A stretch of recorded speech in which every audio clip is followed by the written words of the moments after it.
Hallo und ja, ich glaube, es ist online. Hello and welcome to a new live stream here from the Cardshark studio in Essen, Germany.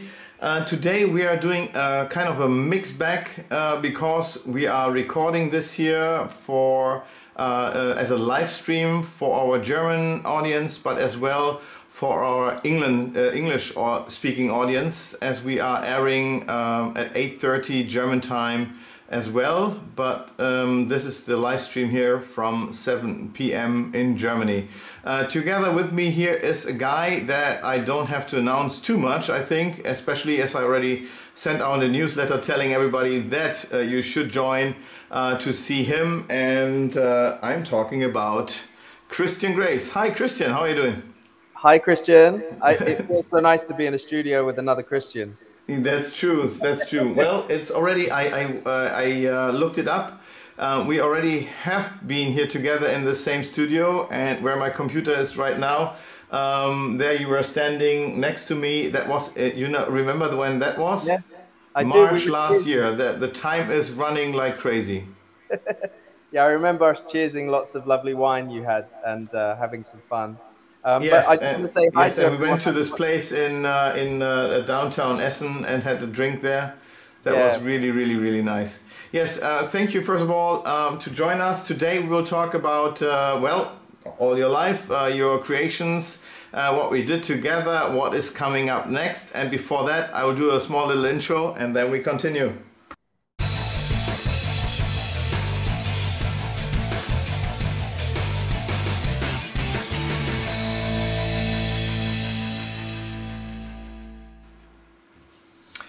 So yes, here we are again. It's really interesting having Christian with me in this studio. You might already notice that I'm alone here for some time already, and this will continue for a while. I don't want to go into too many details, but health is first, what is very important. And therefore I'm here in front of this camera and have Christian with me in this in this video stream. What is really, really, really cool. Hey, Christian, I prepared some of the questions, and certainly all the community is also allowed to ask questions, so that I can forward them to Christian as well. And if you are not seeing this here live, but see it as a recording, then please feel free and leave a comment down there and ask your questions there. Either I or Christian will be able to answer them, so that you would, well, that no question will be unanswered. Yes, and let's start with the following. Actually, you are a young guy, well, pretty much. But when did you really start doing magic? I've always been interested in it. Honestly, I got the bug when I was a kid. I was probably about 15 when I, started to think about it more seriously, and that's when I met my first mentor in magic, which was Bobby Bernard. For those of you that don't know, Bobby Bernard is, well, he's not with us anymore, but he was one of the great British magicians, fantastic coin magician and thinker in magic, and he actually taught people like Justin Hyam, Ben Earl, Mark Oberon, myself. So we kind of crossed paths we probably didn't know each other at the time, but you know, a lot of the generation in my sort of year, you know, would have seen and met and been mentored by Bobby Bernard. So that was my first kind of serious transition, was when I was about 15. And that started at the Magic Circle centenary celebrations in London. That was a pivotal point for me. But I've always been interested in it. So it's a long-standing passion. Well, here's the question. I don't want to turn around this to make the calculation right now. When has this one been when you have been 15, 16? It's a long time, bro. I'm 34 now, so I appreciate the compliments that I'm a young man. But it's all due to this singing bowl. You see, what I do is I hit it like this, and this keeps me young. It's great for the face, the body, the mind, the soul. And also, you know, it works great for soups and waters and things. You know what? Because you mentioned Bobby Bernard, and I forgot about it that we already spoke about him. As you know, I met him as well in Blackpool a couple of times before he then was not with us anymore. And it's about the time when I started being a magician myself. So I started exactly 19 years ago with magic. So it's kind of the same time. In 2004, I started being a magician. How cool is that? Oh my God! Yeah, there's yes, and I had some good, really great talks with Bobby in the Ruskin, and he showed me several moves and all this, and was always ranting about that the young guys would not listen to him and all this. Yeah, and they could learn so much from him. He was a genius. He really was a great teacher. He was a great mentor. He knew exactly how much space to give you to learn your own path. You know, he wasn't forceful or anything. He did sometimes get a little bit angry if you didn't quite take his advice or you challenged the advice. But you know what? It's just one of those things. You know, I reckon if I'm fortunate to be an old man one day, I'd probably be a bit grumpy too. Especially when the young guys know everything better, right? When it's like the same thing just 2 generations after us.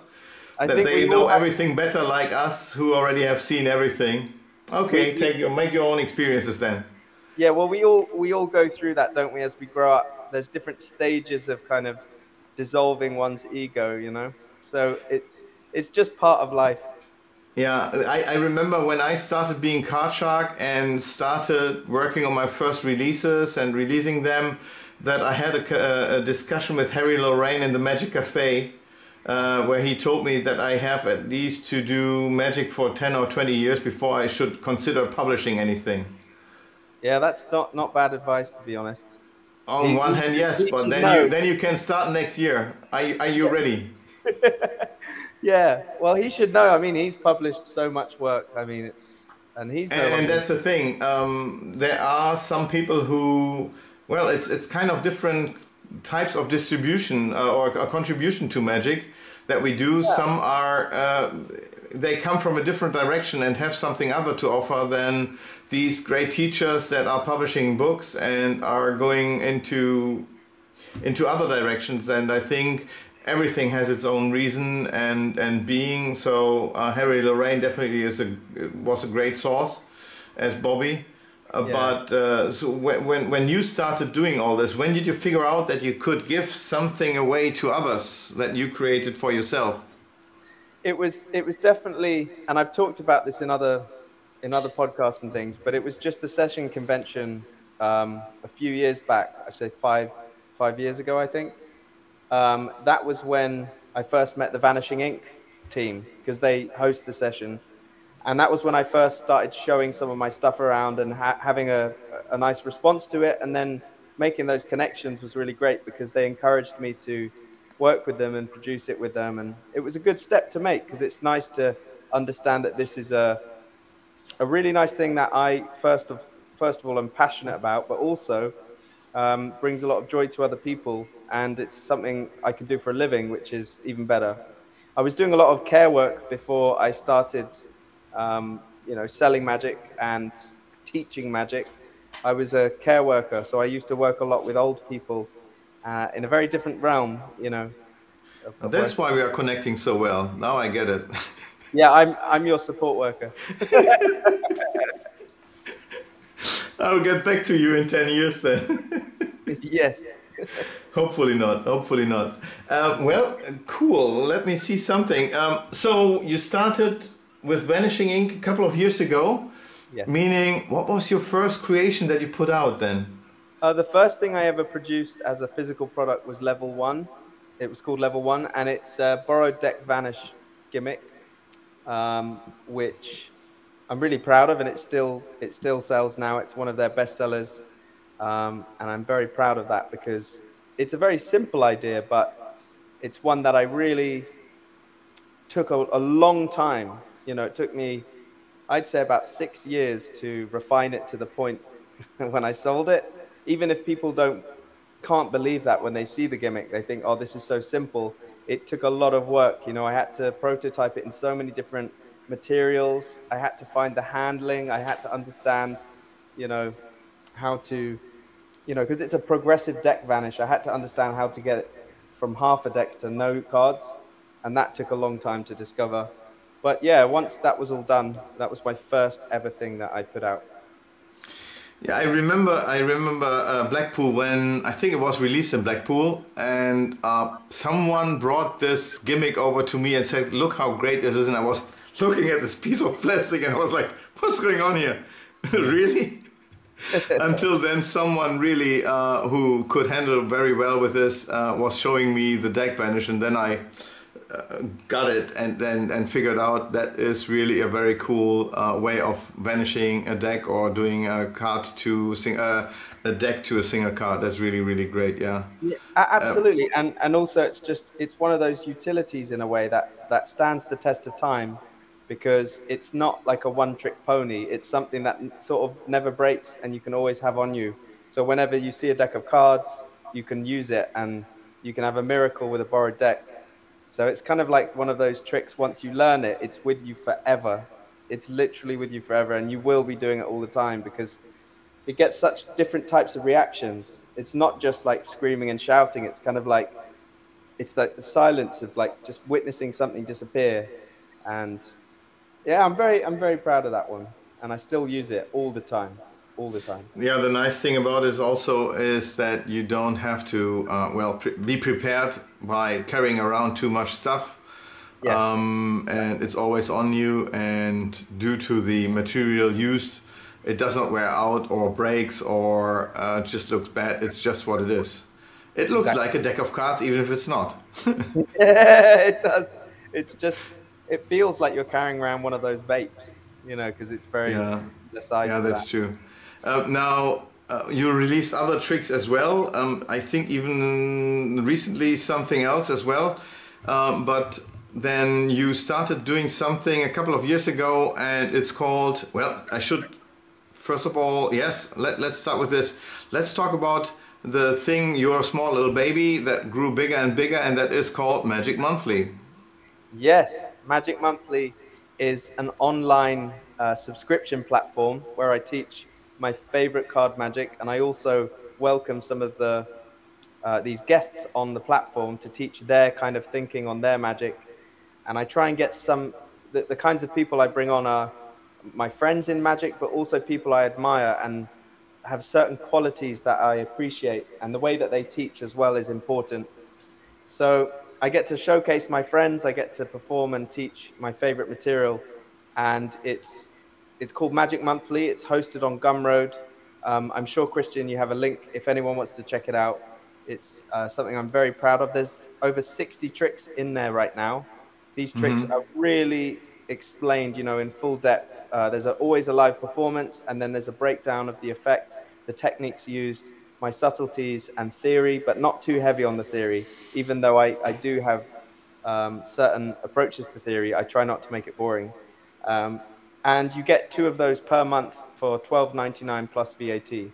So rather than buying bundles and bundles of magic, you might take it in your stride to join a membership that you can be a long-standing member of and continue to sort of grow and learn incrementally in kind of manageable amounts per month.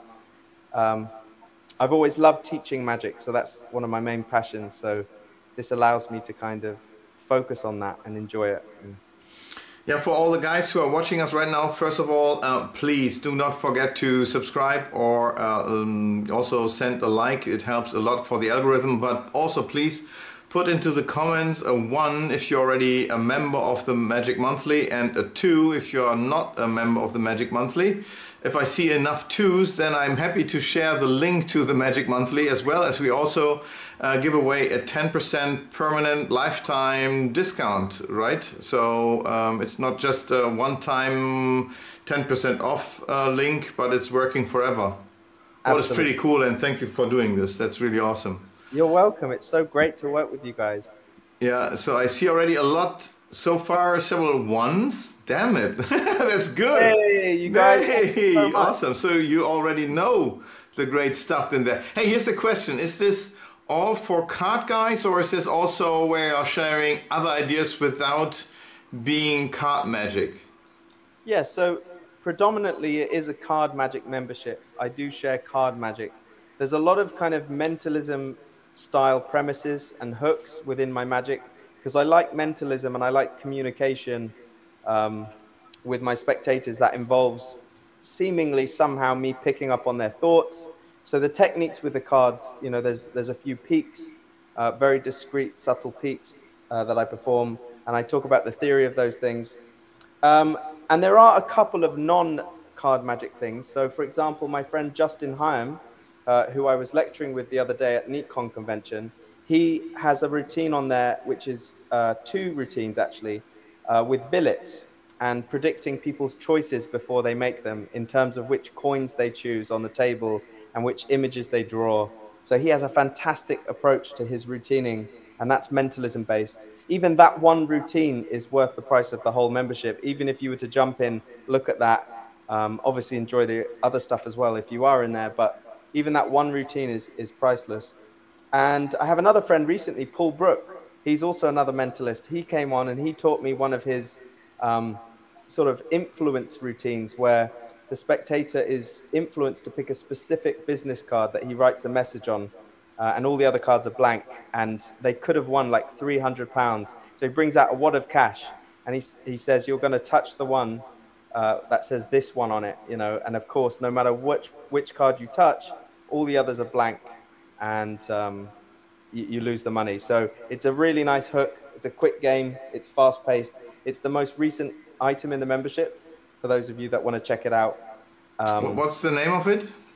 I've got it here, actually. I should send you this clip. Maybe you could play it. Can you share it on your camera? I don't know. Let me have a look. I don't know if I can screen share. I'm not as advanced as you, Christian. If not, then we will share it in a different way. Let's have a look here, just to see. Okay. I've got the sound. At least. Well, sound is already half the way. So here we go. Look, it's called Choose Me. Choose Me. I didn't want to get the title wrong. So for those of you that have the membership, scroll down to the bottom of the access items, and at the bottom it's Paul Brook Choose Me guest item.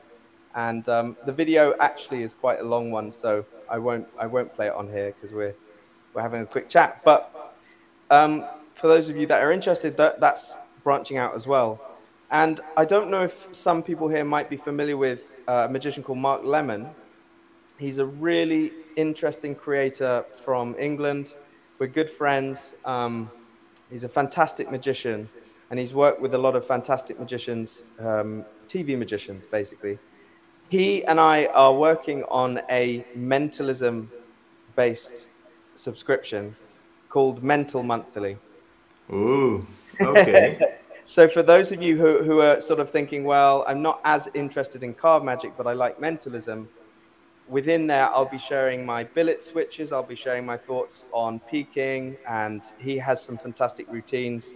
I have principles that I've been working on completely kind of separate to card magic, because mentalism's my other kind of ambition. And I know, Christian, you know about something I'm developing at the moment, which is very interesting, and maybe we are coming to this later today, certainly as well. Yes.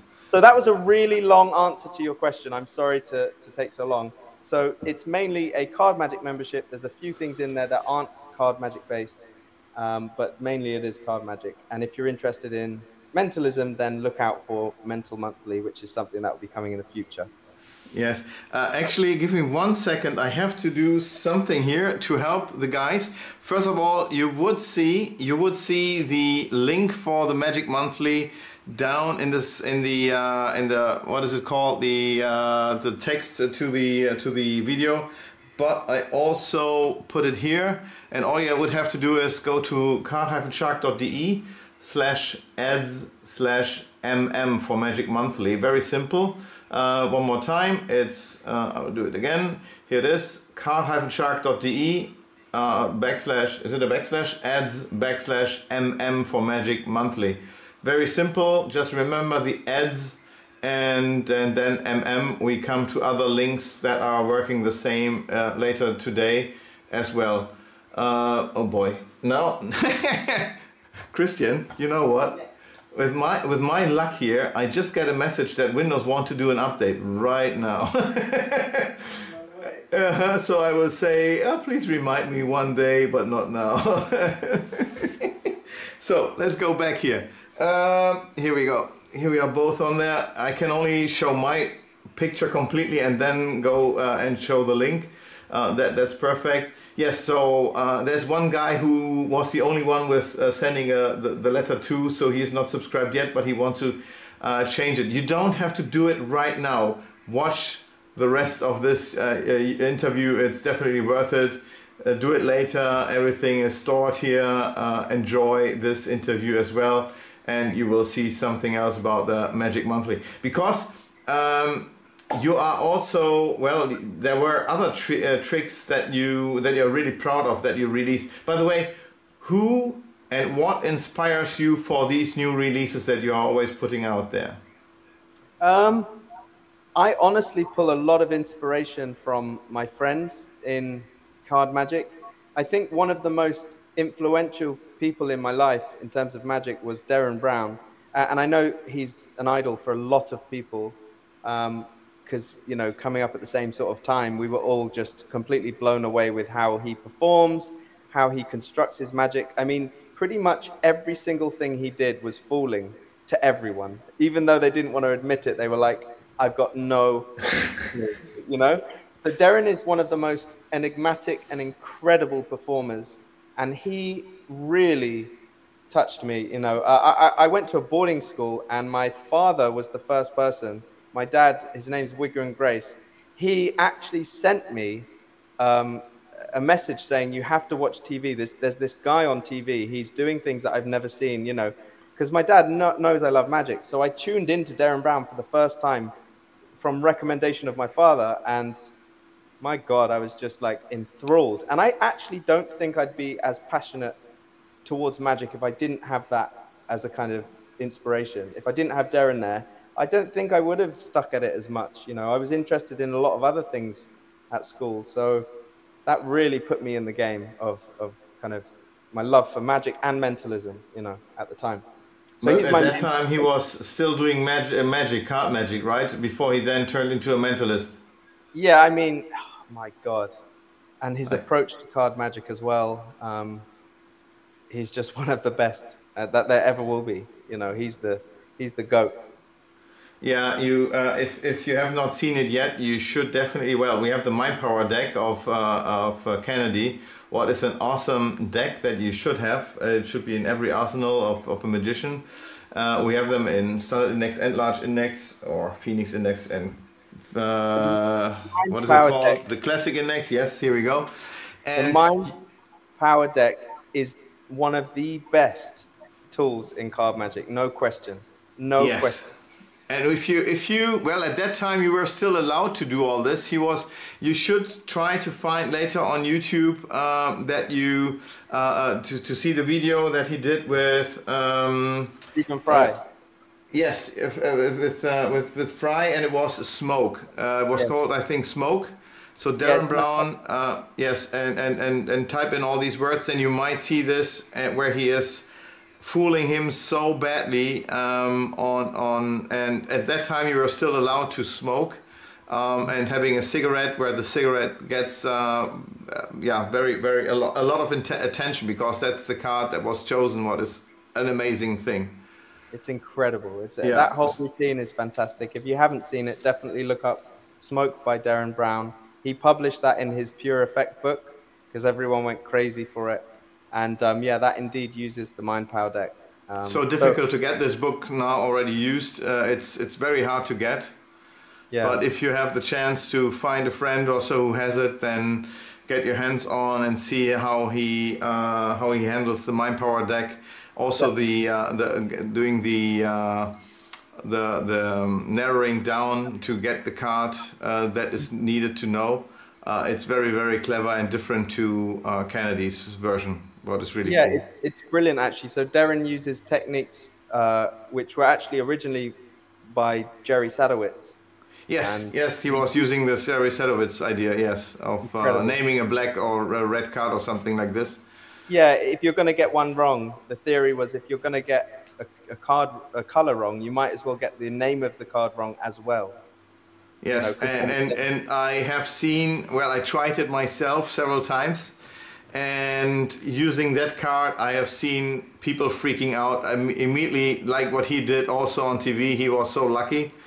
Getting it right with the very first idea, with the very first named card is so cool, and yeah, that happens more than often. I would not have expected it. Yeah, it's really, really cool. Great to use. And also, you at cardshark, you sell the Mind Power decks with large indexes, don't you? Yes, we do. And those, for me, are the best because even if you're doing walk around at gigs, if you've got space on the table and you can just spread the deck, you can get someone on the other side of a round wedding table to see, you know, so it's perfect because you just say, just look at any card. So this is just in your mind. And then you can literally start killing minds, you know. I love it, man. It's incredible. Well, I was, there's a small little story that I would have to say. There was a release a couple of years ago, I think it was 52-1. Yes. That was released by a British, who was it, World Magic? Wayne Fox and David Penn. Yes, and here's the thing. I think there was another guy who had this idea before them. Oh, really? And he sold the idea to Mark Mason. Ah, okay. And Mark Mason saw that this was based on the Mind Power deck. And as he did not have the rights to the Mind Power deck, he reached out to me and we wanted to release this trick. Right. And seemingly this guy who had the original idea might have shown it also to these guys, and they picked it up and were faster than us. Oh no, really? Yes, so we were in the whole process. We had the prototyping done. Mark already had the decks to make the videos and all this, and it was already the print run for this deck was already done and signed and everything at USPC. And then came Christmas when we wanted to release it in Blackpool, so February, and around Christmas I got the notice, hey, isn't that the deck you want to release? And yeah, Mark and we saw it and both were totally nuts. And this guy said, well, I showed it to them, but I cannot prove it. I said, well, if you cannot prove it, then it's this word against you, and the Magic community will be difficult. I think it's very difficult to understand if that's the case, because I mean, I wouldn't imagine those professionals to copy anyone, to be honest. So it does happen quite a lot in Magic where people have similar ideas and they work on similar things. But it was like with the cutting, naming the 6 cards down, it was so identical. It was the same trick. So Mark and I just said it's not worth the problems, all the trouble, and we stopped we stopped the production and did not release it. And we gave everything over to them as they were first, and we had to bite the bullet and leave it there. And so later on, I created this the Mind Power Travelers, the queens, where the chosen 8 cards can appear between the 2 queens, so that this was kind of an alternative to doing it with just cutting and finding the card with this 52-1. But there was yeah, my own story with the trick, very similar to the Mind Power deck. And I think Fernando also, you know Fernando Figueras, he told me let it go, because it's also that the mind power deck is way stronger as a mentalist than just, what is your card? Here's your card. It's too fast, it's too direct, and it's just magic, instead of narrowing down an idea that you had, something that you made up in your mind, and somehow someone can read your mind, is kind of different to just cut to the card or whatever. So he said, my power deck should be stronger than the 52-1, but that's a personal opinion of a Spanish great guy. Yeah, he's a great guy. I'm sorry about your experiences. Obviously, I don't know the intricacies of that, and I can't make an assumption against those guys, because they're very. I would not. Well, I said, if there's nothing in proof or in writing or whatsoever, Oh, exactly. then it's word against word. And I think the longer you are in this magic business and produce something or release something, then sooner or later something like that will happen anyway. Yeah, I just think, from my understanding of them as people, they're very professional, and I couldn't imagine that would happen. Honestly, I really couldn't. But obviously, it's difficult when you come up with something and someone else does it. It's very, but it happens. It happens that people have similar ideas, and like you say, it's best to just move on and onwards and upwards. Yes, I had my own experience with something else. Do you still remember the trick where you get a blister on your finger with when you use the hole of your belt? Yeah. And then it turned into a playing card or something, where someone did the playing card. At the beginning it was just 1 out of 4, I think, as a force. Yeah. And I thought, how cool would it be if any playing card would be possible? Yeah, absolutely. So for years I was playing around with different kind of dials and moving here, pushing there, etc., to get the full spectrum of a deck of cards. And everything, I had all the prototypes done, and at the end I just thought, just force a card. Why would you do it? Why would you go through all the hassle, finding out what is the right value in your pocket, so that you can now push? But instead of just choosing 1 out of 4, for instance.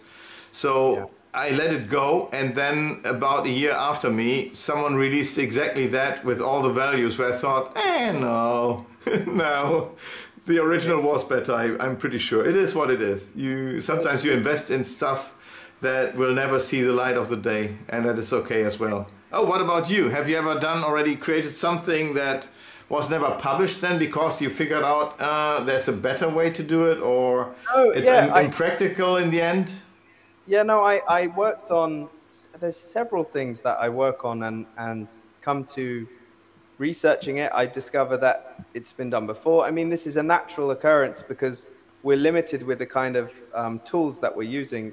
In sleight of hand terms, if you're playing with a deck of cards, there's so many ways to handle cards that you are bound to fall into the trap of similar movements as other people, and you come to the same sort of conclusions if you want natural, congruent sleight of hand in your work.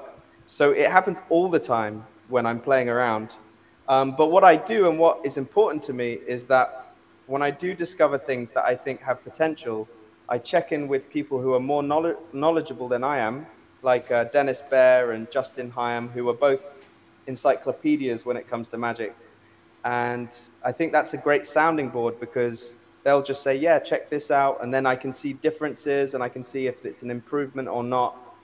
It's always just good to look and research as well, rather than just running full pelt thinking that you've got something fresh. There's always the chance that it's been done before, and it's good to research and credit where credit is due.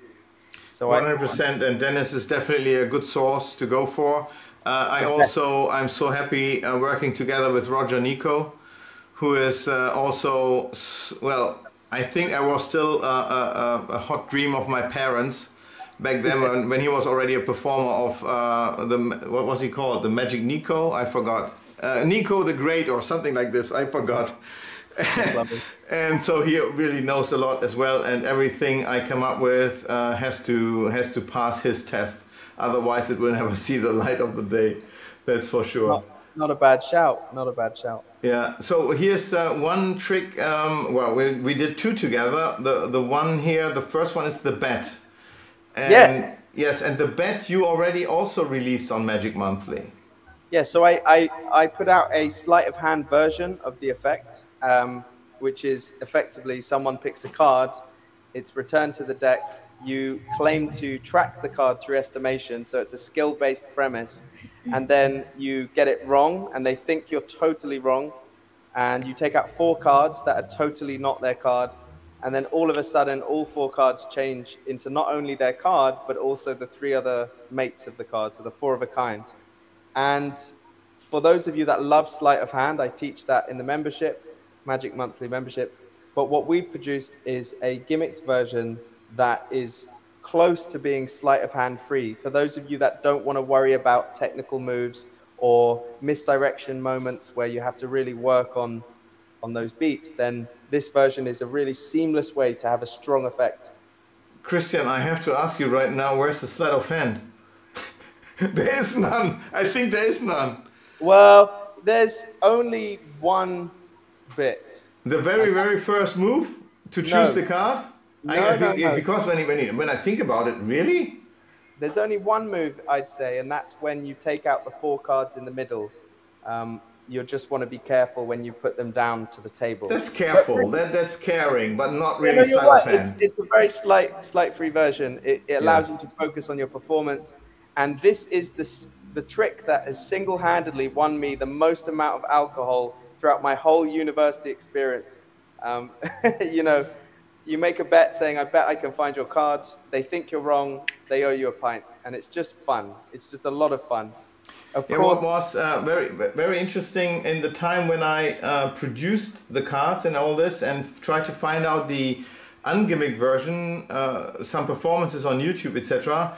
I don't know why, but the only video I found was the one of Craig Petty, and well, the switch that was necessary was a bit too visible for me. Maybe it is because I am already knowing how a switch looks like, etc., and it will fly past normal muggles.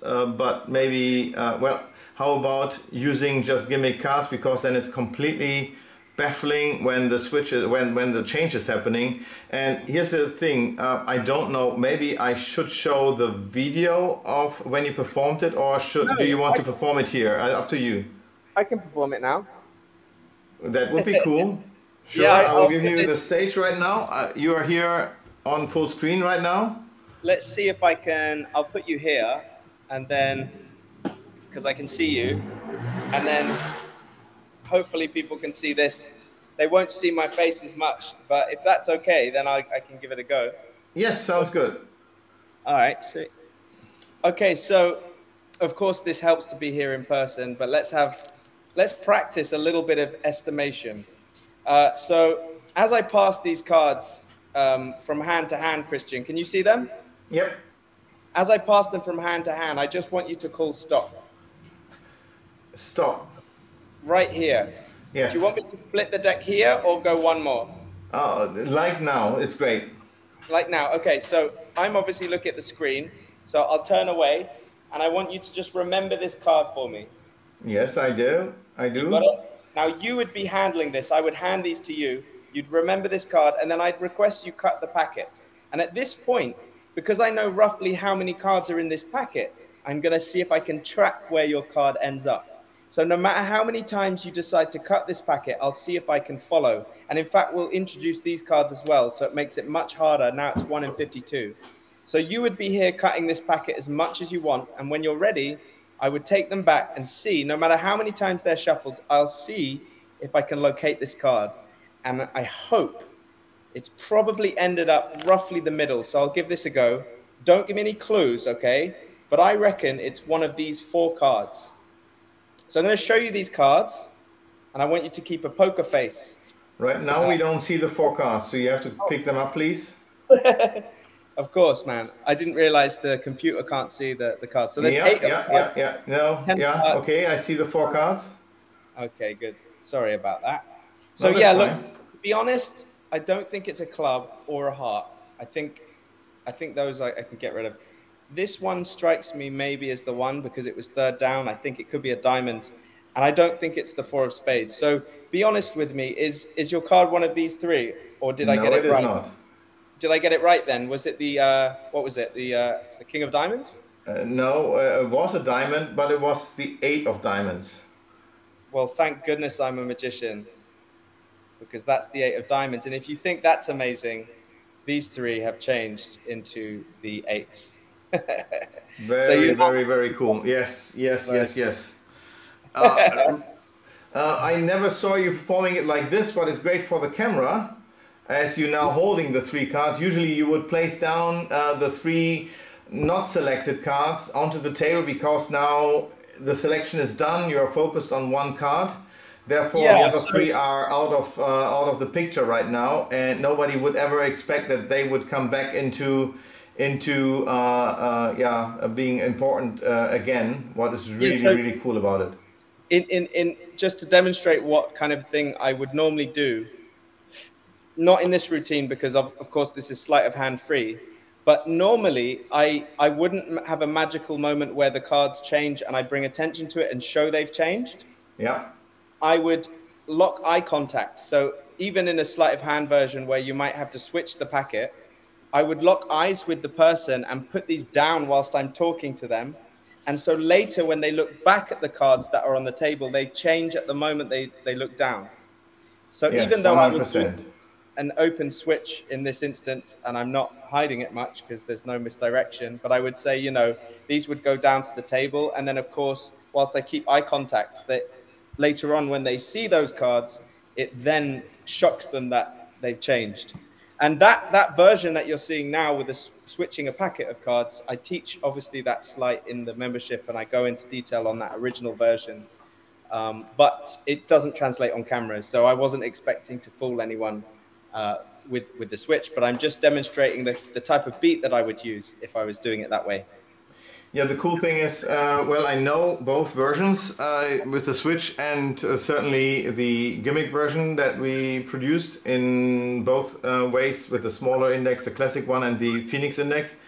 Yeah. And yeah, I like I did it so often now at a roadshow in the USA, for instance, or I watched you. Well, okay, I have to do this here. Give me 1 second. Someone is asking. I go into full screen and I am showing which one it is. The trick is called the bet, and you can find it here, card-shark.de /ads/bet, BET for the bet. And with the bet, I can go back for us here. So when I performed it, it was always cool that the 3 cards on the table, well, I show them and immediately place them down onto the table, and it's done. That's the cool thing, because then the change is killing them, and we are talking about not normal people but magicians, and fooling magicians is so much more fulfilling. I think it's a good foundation, because you're taking someone on a journey that understands methods, and even if they're simple, if you can take someone on a journey where they understand methods but they miss the beats, then the construction gets a tick, right? And it just says, well, if you can fool a magician, then it certainly helps to present this to a lay audience, because, you know, 100%. Yeah, that's what I like to. When we release effects, then usually I'm looking for effects that are so strong that they also fool magicians, so that they can get the feeling back how it feels like being a layperson, so that they can also admire what the effect will be for a layperson when they would perform it later on. So that really takes it. Yes, definitely. I saw you doing something when you took out the 4 cards. What is kind of funny, as you have to turn, well, sometimes you turn the deck, sometimes you don't. And I noticed exactly what you did there, because you did not see something you wanted to see. Yeah, it's self-working, because no matter what orientation the deck is in, or it's handed back to you after they cut the deck, it makes no difference, because no, it doesn't. Well, if you would perform the surrounded, then you might want to turn the deck at a certain point when you notice something. as I was always working in front of the audience, I don't care how I get them out. I notice, I know the 4 cards either way. Let's say it this way, literally either way. And therefore, it doesn't matter how I take them out, because then I can still turn them when I already had them taken out from the pack. Yeah, of course. You can do it towards yourself. There's no harm done. It's great. What I do like spreading and bringing down the deck to show the cards. So even though it doesn't translate well on camera, in my opinion, if I do have to reorient the deck, it's always done under the guise of discussions and conversations. So I'd go through and say, I think, you know what? It's probably about halfway down, because you cut 3 times, right? Not twice. I'm going to see if I can try. Yeah, you know what? I'm going to go for it, you know. So all of these kinds of movements can be broken up with language and can be, you know, go under the radar. I recognize in a Zoom performance, I probably didn't even think about bothering. I just turned the deck. It's a fidgety move anyway, right? And exactly. It's something so natural. It's just that I saw it and it was like, because I saw it, as I know the effect and do it myself, so I would notice when you do something where I think, yeah, I have done it as well, I stop doing it, because both ways are fine. Yeah, right? It doesn't make a difference. No difference at all. But the switch and having the 4 cards, really showing them, placing them down, eliminating them one by one in full view, and having that one there, they would swear they would have won the beer bet. That's the cool part about it. So I can fully understand you having a good time during during the years of university to get some beer free. That's really cool. We have the thought of card to box as well. We also have the thought of card to box, yes. Would you be able to perform this one as well?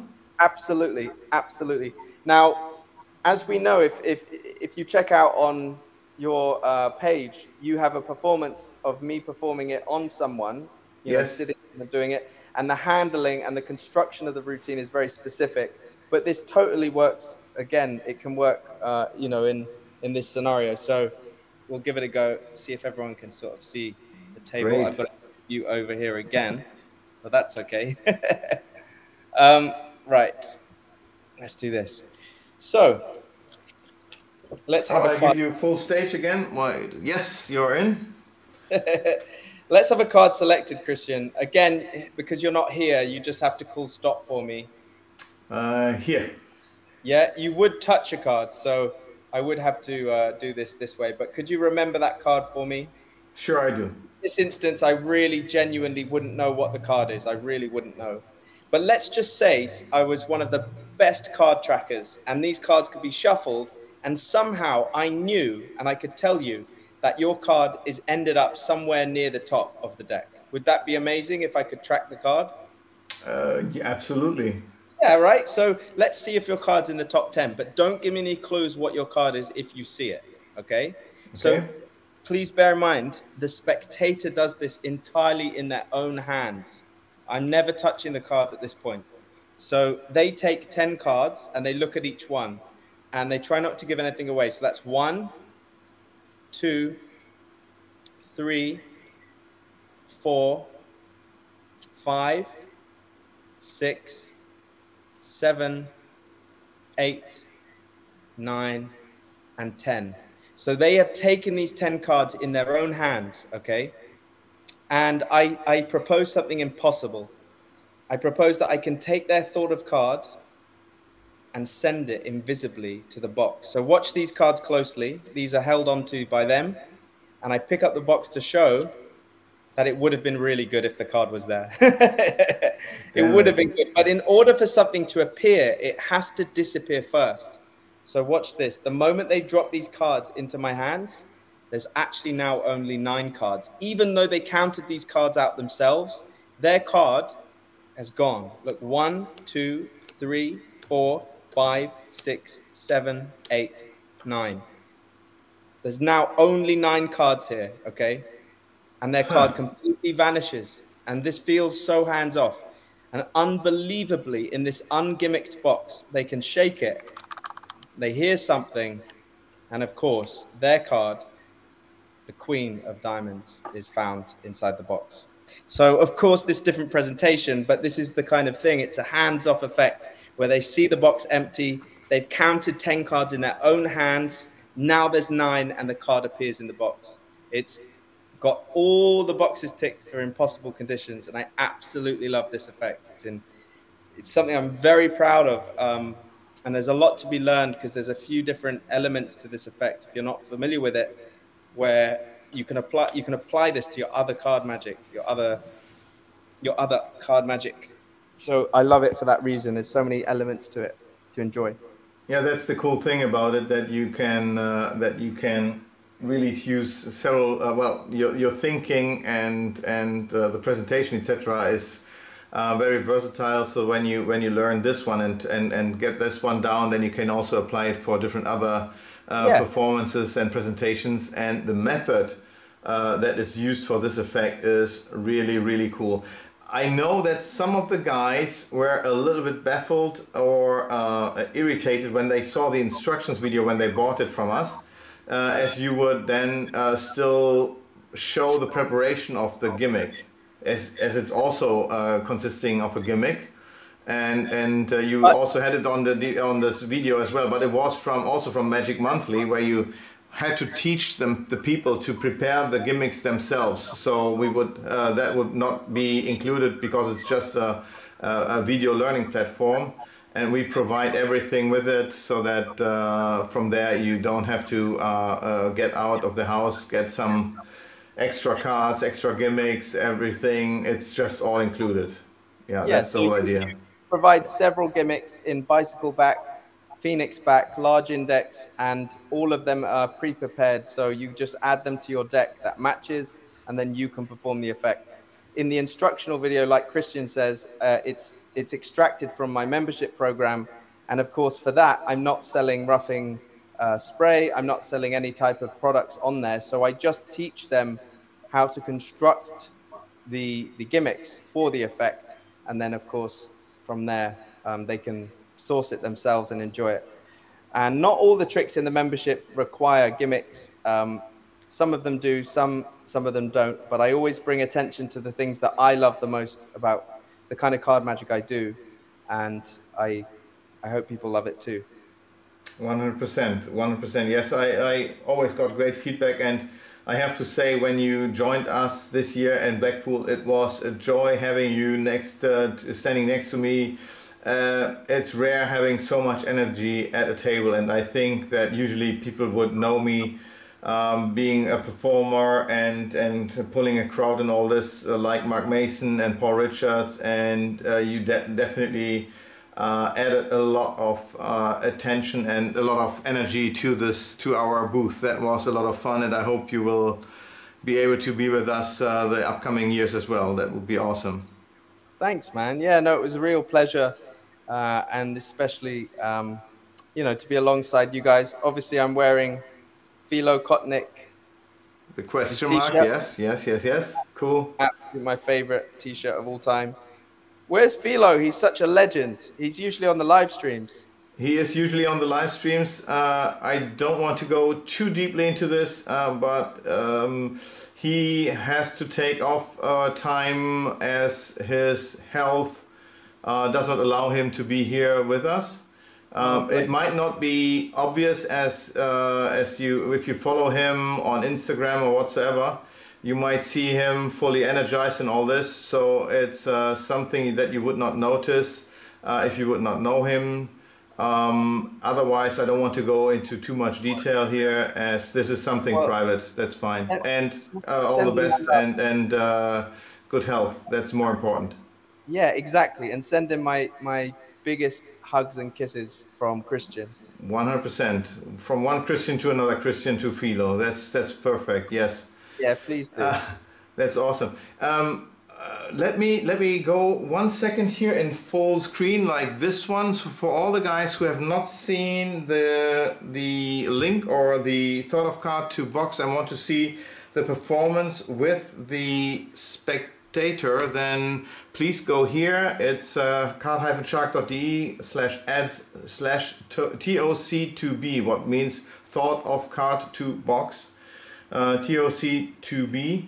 so that you can go there, watch the video, and hopefully put it into your shopping cart, because it's definitely worth it. And now we are getting close to a full hour already. And here's the thing, there's something that people are talking about for quite some time.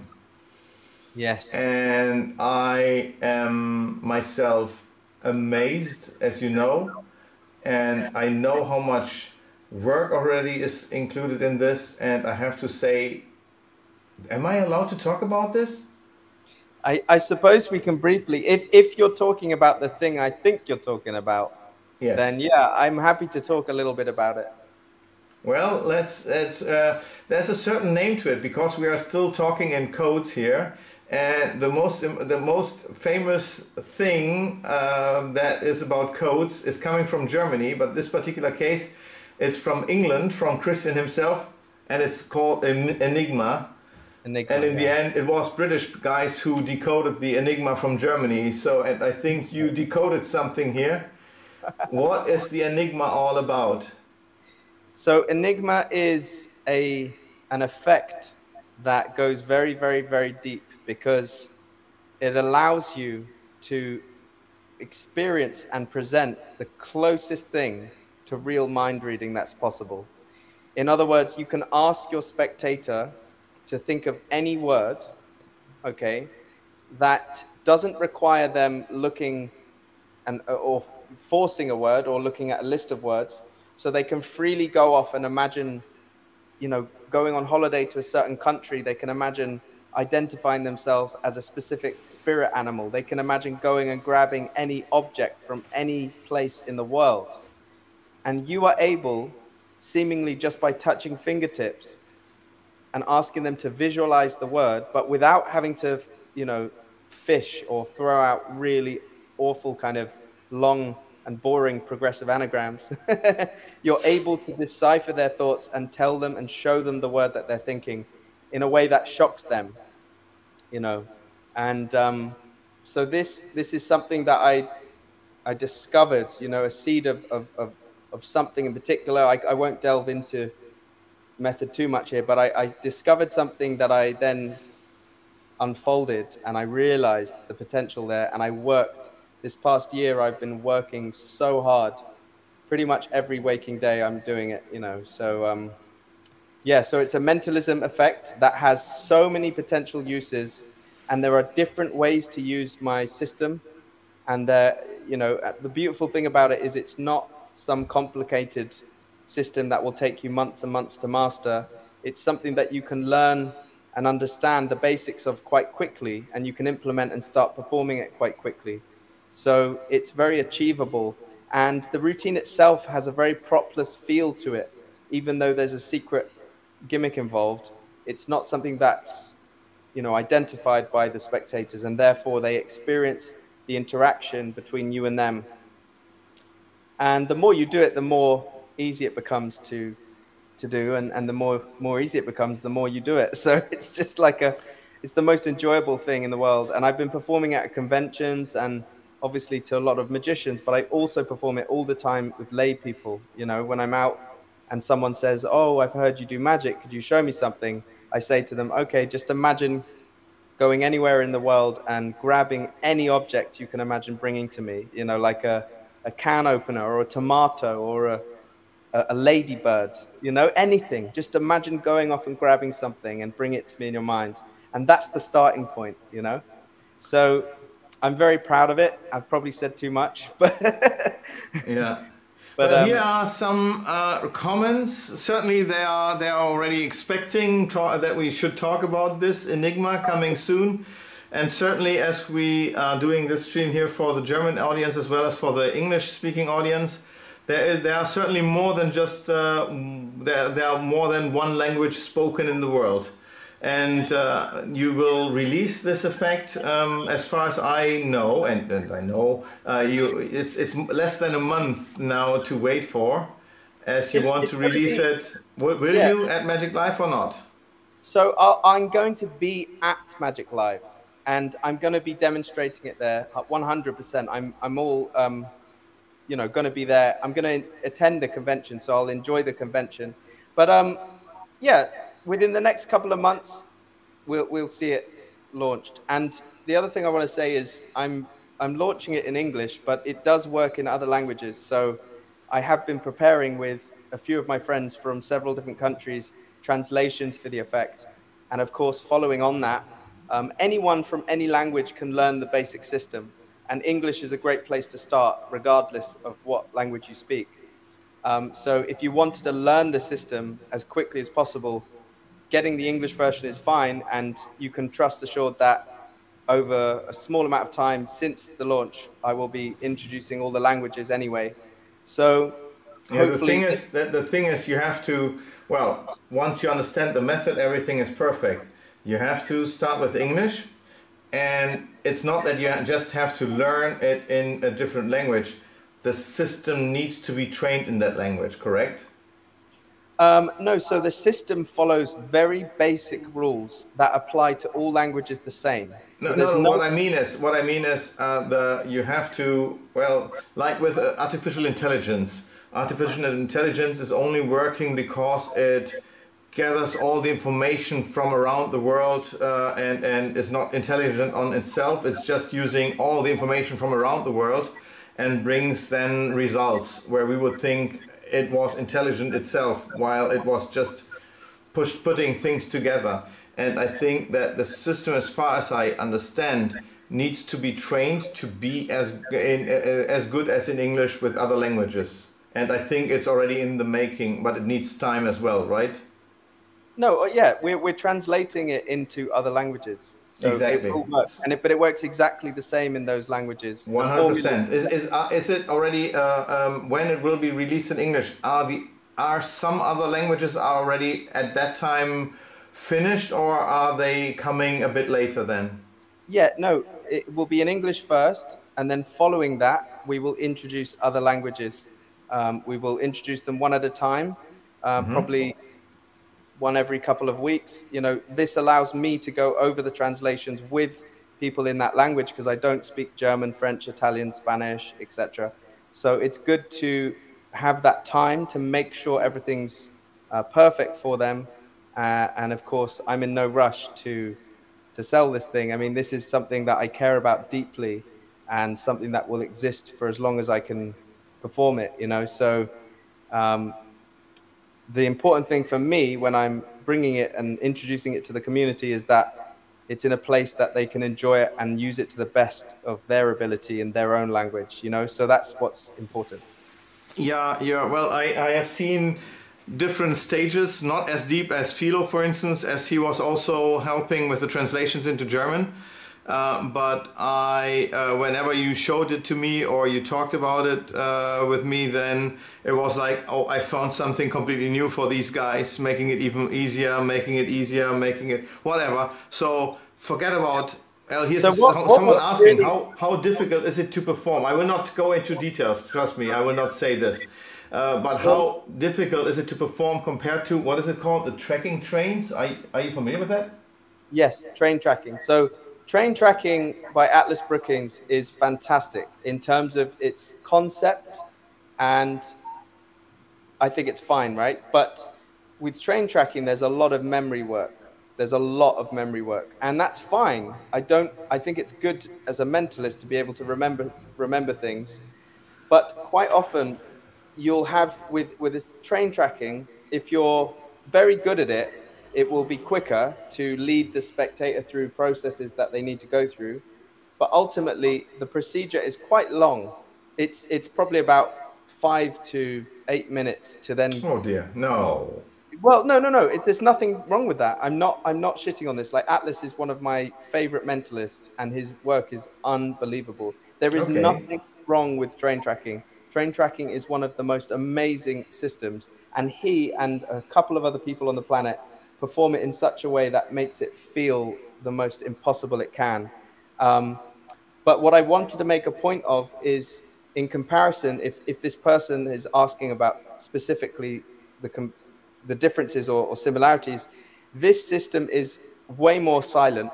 Yeah. So we're not like throwing out letters or words at all. we're literally just touching fingers and asking them to internally visualize the letters. Okay, so it's all happening pretty much in silence. This touching happens for, I don't know, between 1 and 2 minutes, and then you start revealing the word. So, and not only this, I mean, you also performed it, well, when you would think of touching the fingers, you would imagine that the person has to be next to you, but you also did it already over Zoom or in bigger groups, etc. So there are other methods where you don't have to be close to this person, and it still works exactly the same or even better. Or not better, it just works. This system, so for example, doing it long distance over Zoom, again, it's a different way to perform it entirely, but it's based around the similar concept, the foundational concept that I discovered and worked. And for this particular thing, it also happens pretty much in silence. What's most important, in my opinion, about performing Enigma and getting, really good connections and making it feel like real mind reading is how you perform it and how you connect with that person. Because for me, the most important thing here is not technical difficulty, it's clear instructions. It's asking them to clearly see the things you need them to see.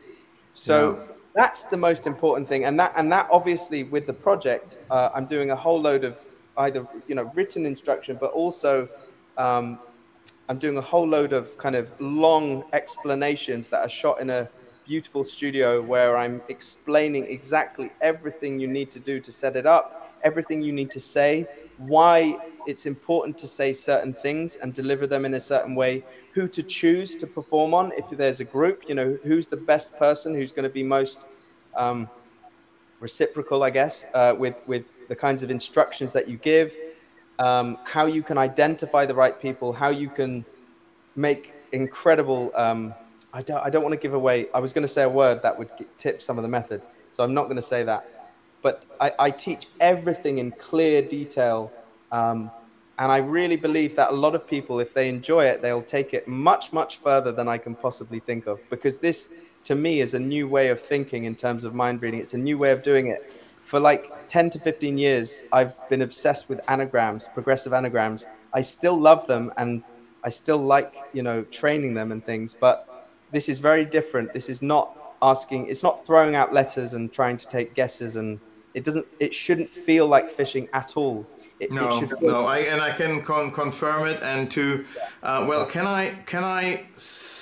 because here are one or two more questions that I would like to address in a particular way.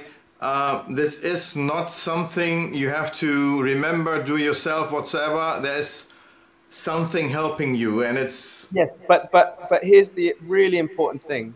I encourage people to learn it.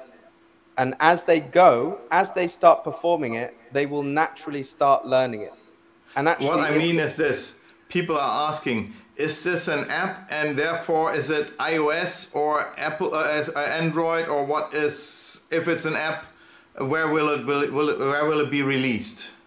So basically, when I put the trailer out, I'm going to be very specific exactly about what it is and what they get and how it's taught and everything like that. For now, the way that I'm doing it, and this is the first time I'm going to mention this, so this is the first place that people can see.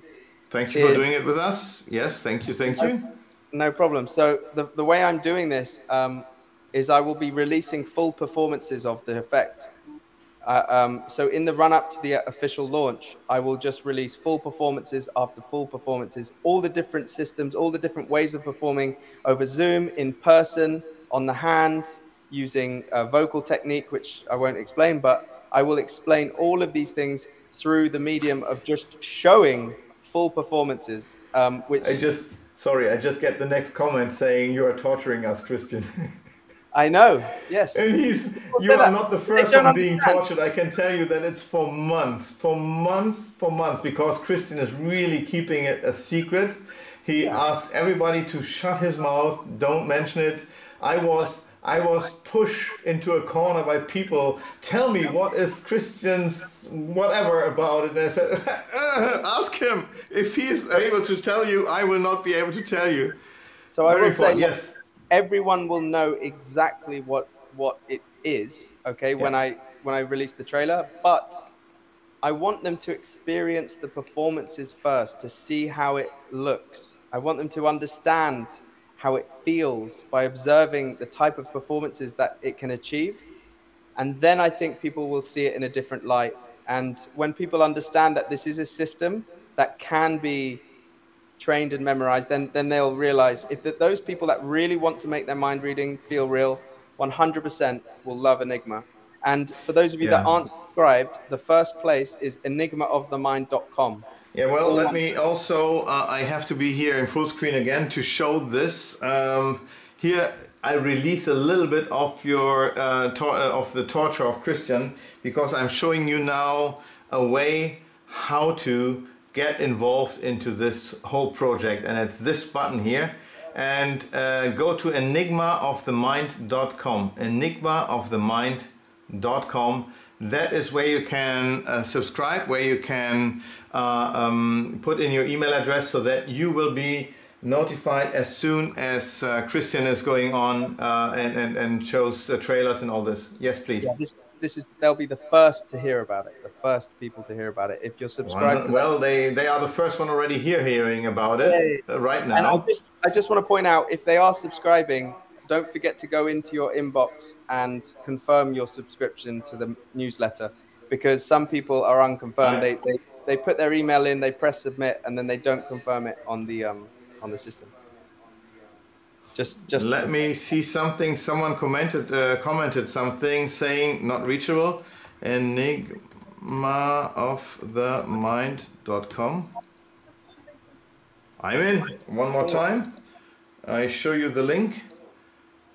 enigmaofthemind.com. Yes, that's exactly the link. I hope it works, because someone already commented right now he would not be able to get there. So that's the first test if you can, if you are qualified to get in Enigma one day. I'm testing it now. No, it works. I'm here. I'm seeing the subscription screen. No, works great if you type it correctly and a smile. There you go. That's the thing. You have to type it, spell it correctly. Hey, that's really, really something amazing. I have seen not only when you performed it on me, and you can really go crazy with the word if you can figure, if you're really creative, come up with a very crazy word. It definitely works, and you think, I cross it out, the F word. It is really something that he can figure out. And I have seen full-time performers, good guys that I know, that were freaking out, were giggling after Christian named them their word, without anything, no fishing, nothing at all. They were either screaming or giggling like a small child, feeling this emotion. It's really, really, really cool, and it's as close to real mind reading as possible. So you really, I can congratulate you. I did already, that you found something so unique that it really is changing mentalism in the future. I'm 100% sure about it. I'm 100% sure. So yes, really, really cool. I hoped it would have been already available at Magic Live. Seemingly you are still doing some tweaks here. I'm just going to attend the convention, so we'll see. We'll see if someone's coming to Magic Live. If people are going to attend, come and see me, and I'll perform it for you, and yeah, we can chat about it and stuff. But yeah, thank you for this discussion. That's awesome. So someone else also says, could you still please check? I receive only an error occurred. Make sure you have filled all the required fields after putting in my email address. I got it and confirmed it. So someone has this or that. Please check your email address if everything is right, that there's no space in it, that you spelled your email correct. I don't know. If you cannot go in there right now, do it in a couple of minutes again, or tomorrow. It doesn't really matter. He is not ready yet. If there's any issues, people can contact me on Instagram, Christian Grace Magic on Instagram, or on Facebook Messenger, whatever. If there's any issues, just contact me and I'll add you to the list. There's no problem. Yeah. Otherwise, also leave a comment down here, and if Christian will check it, I will check it. If in case I will see something, I will inform Christian that there's something going on and that we have to check and to get it working for sure. I think it's not a big problem at all. I get kind of a very strange delay between your video and audio. So I see you talking, but I hear you talking later. So I think we already, well, we finished our whole hour completely, Great. More than that. Christian, so thank you so much that you joined me on this Monday. Last week it did not work out. Thank you for doing it this week. Really, really, really cool. I had a lot of fun with you. I hope you guys had fun as well. If you like, share this video with your friends. I just want to say thank you to everyone for watching this live or watching this after it went up. Thank you for your attention, and it's been a pleasure. And I hope to see you soon. I hope to visit Germany again and spill wine in the cardshark studio. Yeah, that would be awesome. Thank you so much, and you're always welcome to get back here into the college.